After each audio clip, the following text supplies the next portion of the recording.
Hi everyone, it's Nick. Welcome back to my channel. Okay, in this video today, we're going to be talking about easy swaps for builder grade homes. Okay, so you take a look at your home and you're thinking, she's a boring gray box. You know what I mean? It's a boring white box. It's not that interesting. Ugh, I get it.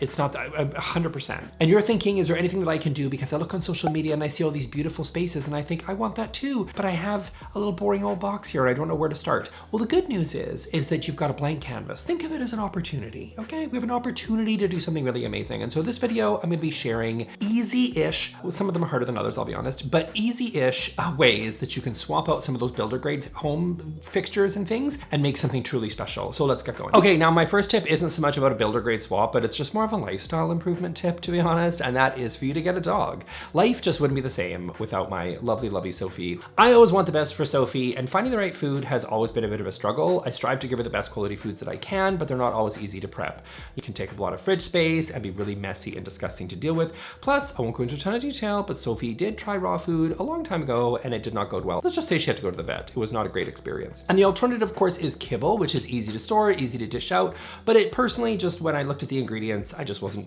thrilled. So luckily, I started using today's sponsor, which is Sundays. Their dog food is made from entirely human grade ingredients with zero synthetics and artificial preservatives. It's also vet founded and vet run, so I know she's in good hands. I love that it's air dried because it's healthier than kibble, while also being a lot less messy than frozen raw stuff. But starting with new food, of course, for your dog is a big deal, which is why Sundays for Dogs is offering 50% off a 2-week trial.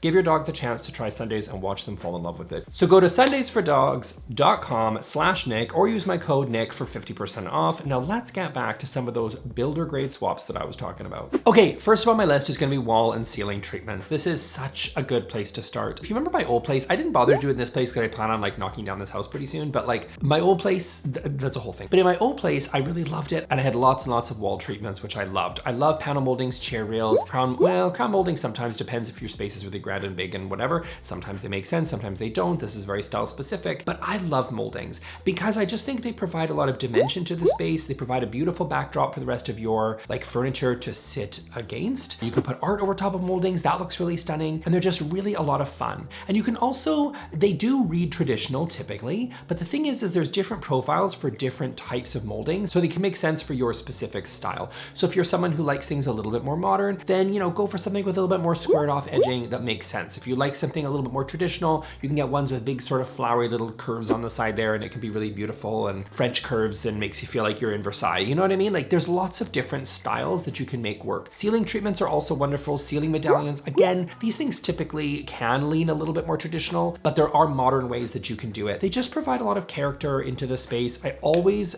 personally, I would recommend painting them out the same color. I would color drench it to make sure that all of your moldings match the wall and the baseboards and all the rest of it. I just think it looks really beautiful when everything is all one color. I personally like that. Otherwise, I think sometimes it's a lot of contrast. It's just a very specific look if you want to paint your moldings a different color. It just creates a lot of contrast in the space, which I'm usually not a big, massive fan of, but of course you're welcome to do that as well. This is fairly easy. Now, you might be thinking, this looks really complicated. You know, bust out that laser level, okay, that you got from Home Depot. You know what, you got that. You can make that work. Map it out with green masking tape, like get your little painter's paint on the wall there and really map it out to make sure that it's kind of what you want to do. If you want something asymmetrical, pick the amount of panels that you want. You could pick the width, you could pick how tall you want them. You can do chair rails. Like there's lots of different ways that you can make panels really work for you. I would just map it out with the green painter's tape and put them on. You don't need to be a pro. You can hire a contractor, of course, if you want, or a TaskRabbit or something to do it for you if you aren't particularly handy, but you can also do it yourself. There's even renter-friendly ones that are out there that basically just use sort of double-sided tape that you can absolutely put on and take off and they won't destroy your walls as a result. So there's lots of different ways that you can turn something really basic, those plain white, beige, gray walls, much like I have, and you can have fun with them. And you can put a little moldings on them. You just put moldings and you just immediately upgraded them, added a lot of dimension and character, which serves as a wonderful backdrop for the rest of your furniture. Okay, next up on my list is gonna be, I'm gonna call this sort of built-ins. So the reason I put sort of is because we're trying to go for fairly easy swaps here. Obviously, if you wanna go and build built-ins for your gorgeous, like around your media console to create these gorgeous symmetrical living rooms that you can style and oh my God, isn't that stunning? Yeah, of course you can do that and that's amazing. But I wanted to go for something easy-ish. And the way to do that would be to do something like an IKEA sort of Billy system, IKEA bookcase system, and then you can sort of kind of use, head on down to Home Depot and you can use plywood and things to actually build out these boxes that really turn IKEA into something that looks like a built-in. So yes, of course, if you want to go and hire somebody to do sort of, professional millwork in your space or whatever, and it's going to be super gorgeous and amazing, yes, obviously you're welcome to do that and that's going to be wonderful. And definitely if you plan on being this your forever home and you're taking something, I hate the term forever home because it's the home you have, okay? And you never know where life's going to throw you. So who knows if it's forever, but we're going to call it your forever home for now. Listen, your forever home,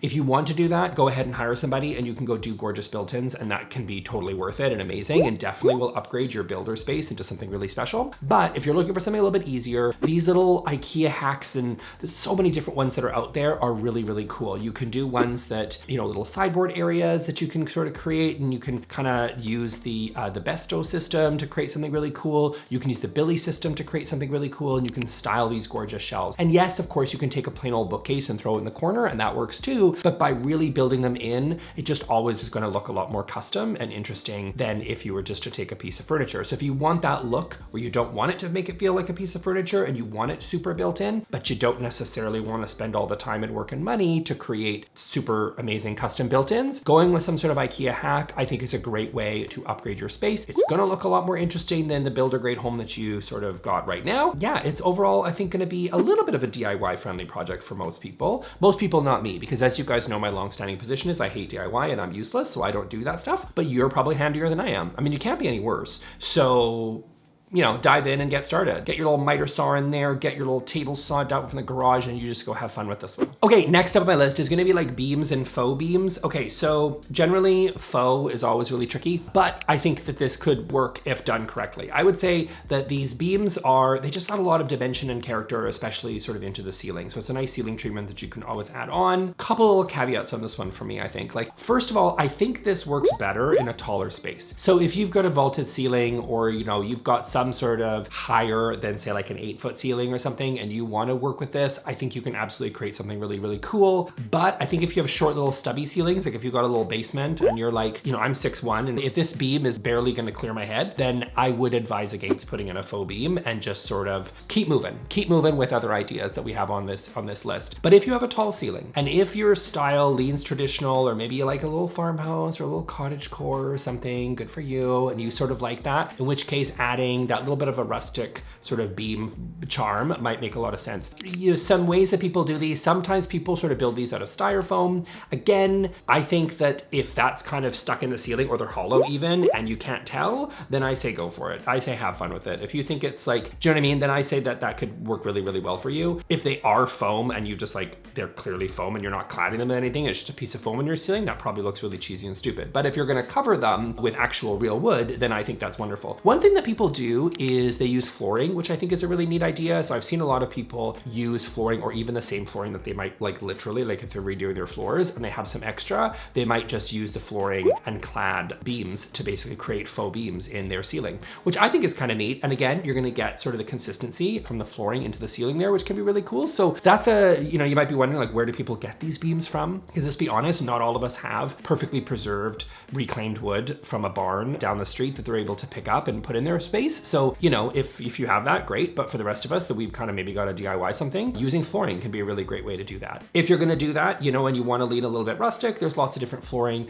engineered hardwood that has little like knots and nooks and crannies in it. That's going to give you the effect of something reclaimed in a brand new product, because not all reclaimed wood is good wood that you necessarily want to use, right? So if it's been sitting in a swamp for the last 50 years, maybe you don't want to put that on your ceiling, right? So there's other options there for you to clad something like foam, something just leaving it hollow or something like that might make sense. Also weight, keep in mind weight, right? That you're going to be, if you're DIYing this, like you're going to be putting it into your ceiling, you want to make sure that you're taking all precautions to make sure that if this falls on somebody, it's not going to hurt them. So, proceed with caution on that one. But overall, if you can make it work, if you hire somebody or you have the skill to make that work, I think it can really make a ceiling look a lot more interesting and a lot more special than just leaving it plain blank and white. Okay, next up on my list is going to be to upgrade your knobs and handles, your doorknobs and handles and things. So this could be true for your cabinet hardware in your kitchen, in your bathroom vanity. This can be true for your doorknobs, any of your, or on your media console, for example, any of those little things. Upgrading those cabinet little knobs and door handles and things is an easy way to swap out. So yes, you know, if you want to change out your casings and all that stuff, that can be really wonderful. But the more you kind of get into those little fixed things, the harder it is for you to kind of label this as easy, let's be honest. But knobs and cabinet pulls are relatively easy. It really can just take a couple of hours to go and do your entire home. And oftentimes you will see that a lot of builders will just put in the plain old boring handles over and over again. And this is something that you wouldn't necessarily notice, but I think is a massive upgrade. And it's a lot of bang for your buck. It's not gonna take a lot of time. Usually these things are not that expensive, and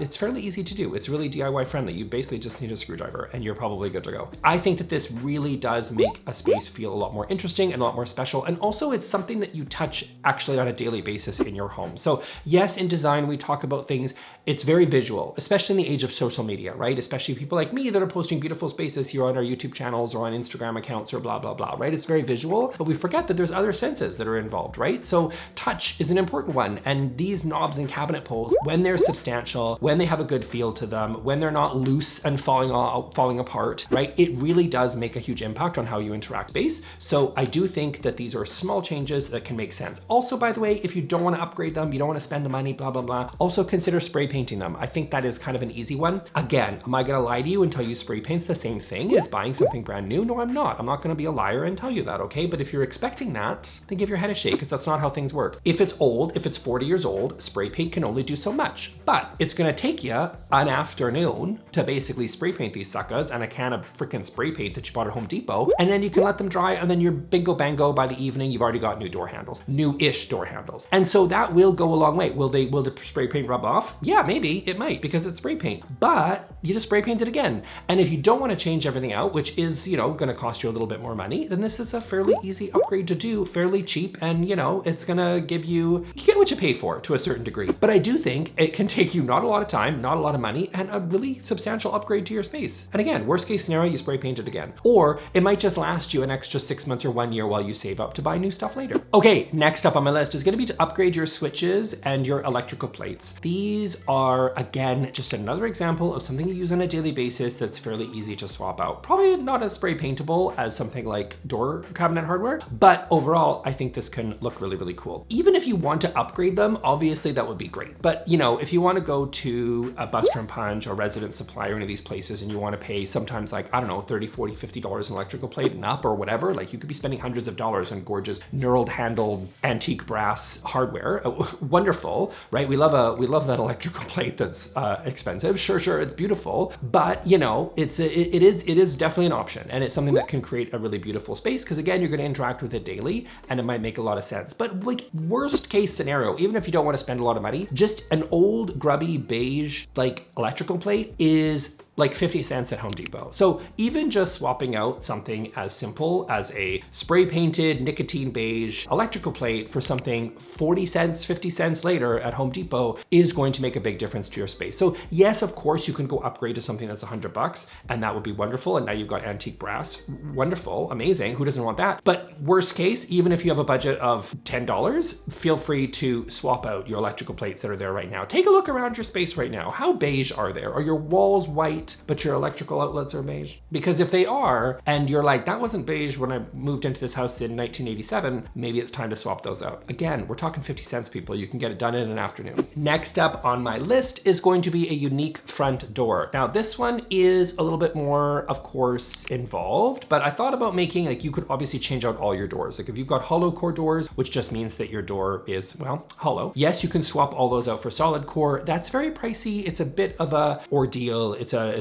bit of a different thing, but a front door is something that I think can really make a space beautiful, and it's only one door instead of replacing all the interior doors that you have in your space. I love a unique front door. Obviously it's style specific to what you want to do, but you know, let's be honest, like, does everybody, when you were a kid, do you remember there was always the house that had like the big bright red door? Do you know what I mean? You always knew that house. You always knew the house down the street that had the red door. We always had one, and it was always kind of famous in the neighborhood, you know? And I just think that is kind of the definition of curb appeal, right? Like when you've got a unique front door, it truly is the entrance to, I was gonna say the entrance to the home, but that's obvious, but even know what I mean? Like it makes or breaks. It's the first impression. It's the first impression you get when you walk into a home is that front door. You knock on somebody's door. If they have a unique, really cool front door that's beautiful and amazing, it makes a big deal and it makes a space just immediately feel more impressive. It just really leaves an impression. It's got that first impression you're never going to get back. So consider upgrading that front door to be something super interesting. There is ones that of course are solid wood or ones that are really gorgeous and they're beautiful wooden doors. There's ones that are like a funky color, like I said, like a bright red one. You could use the unexpected red theory, which is just basically everything looks kind of cool when you just put some like one bright red thing in there. I went over it in my newsletter, The Interior Scoop, a little while ago, and people loved it. It was like this whole theory of just like, what if you have nothing out, no red anywhere except just one big pop of red, and how it just feels special because it's unexpected, right? It's unique, it's interesting. And you don't have to pick red, you can pick a different color, but I just think a really interesting front door just makes a space feel a lot more special. And you just know that you're entering into a home where someone is quite intentional with the decisions that they made. And so,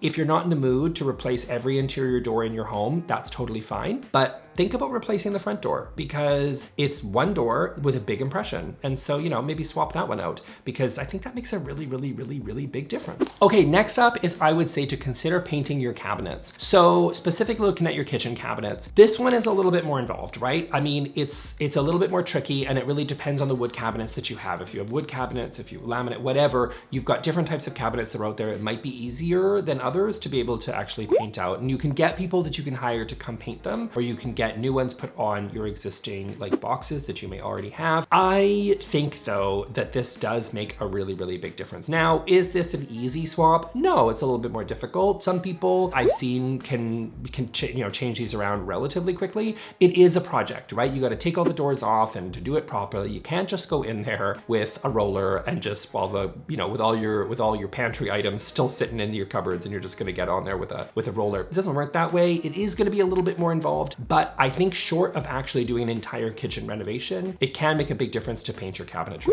Now, it's more complicated, right? This is a bit more involved than your typical swapping out a cabinet hardware door, but you may find, depending on your space, that your kitchen, it's such a massive deal. There's a reason why realtors will oftentimes say that upgrading the kitchen is one of the biggest things that will increase the value of your home, because I do believe that a lot of people, when you go through an open house or you're looking at purchasing a new home, the kitchen makes a massive difference. If the bedrooms are just plain white boxes, you can work with that. If the living room is a plain white box, you can work with that. It is quite noticeable when a kitchen is really dated. And so I do think that it's an incredible bang for your buck to swap out those doors, or at least just paint the cabinets if you don't want to necessarily install all new boxes and do an entire kitchen renovation, because they're expensive and they are very, very disruptive to your life. But although it is disruptive to paint your cabinets because it's not necessarily something that you can whip out in a couple of hours, I still think that if you have the energy to do it and the budget to do it, it does make a huge difference in a builder grade home to do something really cool. I think you can have a lot of fun with color here. If you've got a plain white kitchen and you're looking to change it out because it's looking a little dated or a little boring, doing the uppers in a different color than the lowers can be super cool. Painting them out in different colors, I think, makes a huge, huge difference. Changing out your countertops is, again, a lot more work. So this is a much simpler way to be able to get a little bit of the effect of a kitchen renovation without necessarily doing a whole one. That's why I included in the list. Yes, it's a lot of work. You can't do it in an afternoon, but compared to an entire renovation, it's actually more accessible than doing the whole thing. Okay, and then next up on my list of a fairly easy swap that you wouldn't necessarily think is to paint smaller spaces. So take those smaller spaces in your home. Could be a closet, could be a small office, some sort of really little small space that you have, an entryway even, and paint that a really interesting color. It's something that is going to make a really big impact, and a lot of people are really scared to do it because they think, I don't want to paint it a color or something really dark because it's going to make it look really small, whatever. I would say lean in to these smaller spaces to look really, really cool with lots of color and something really saturated, because I just think, if your house is white and gray walls, then having a color can be really beautiful and really punchy, but you might not be ready to commit to an entire room. It just kind of has that little jewel box sort of look where it just feels really nice and intimate to have a really beautiful, it just feels really special. It's unexpected.